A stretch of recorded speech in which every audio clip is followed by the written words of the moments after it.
নমস্কার বন্ধুরা, কেমন আছেন? আশা করি সবাই ভালো আছেন। আমার চ্যানেলে আপনাদেরকে স্বাগত জানাই। আজকে তৈরি করব পাকা তালের মিষ্টি বা সুশি পিঠা।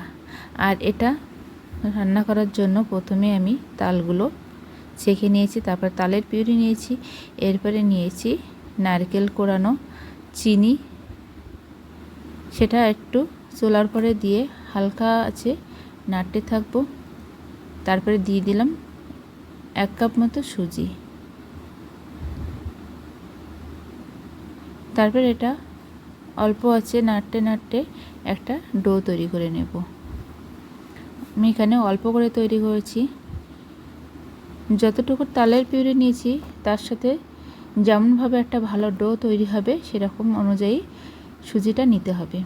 এরপরে আমি এভাবে ছোট ছোট করে পিঠাগুলো বানিয়ে নিয়েছি। আর এদিকে একটা পাত্রে চিনির শিরাটা তৈরি করে নেব।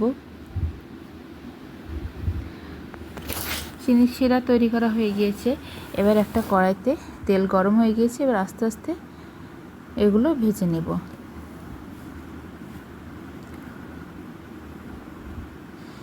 চিনির শিরাটা একটা পাত্রে ঢেলে নিয়েছি।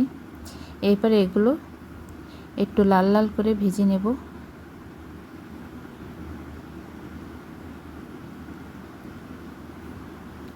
এরপর গরম গরম উঠিয়ে চিনি শিরার ভিতরে দিয়ে দেব। তারপরে আমি ঢাকা দিয়ে কিছুক্ষণ রেখে দেব।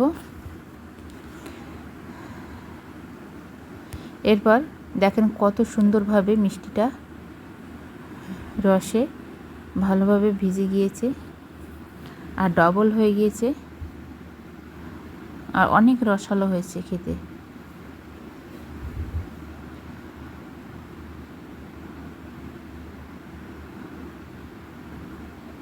অল্প টাকার ভিতরে বাড়িতে কিন্তু এভাবে একটি মিষ্টি বা পিঠা সহজে তৈরি করে নেওয়া যায়। বিশেষ করে তালের মৌসুমে এমন সুন্দর মিষ্টি কিন্তু মিস করা যাবে না।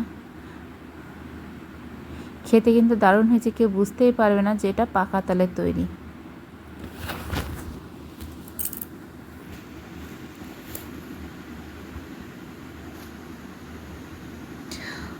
প্রথমে পিঠা মনে করে তৈরি করেছিলাম, কিন্তু আসলে এটা মিষ্টি মতো দেখাচ্ছে।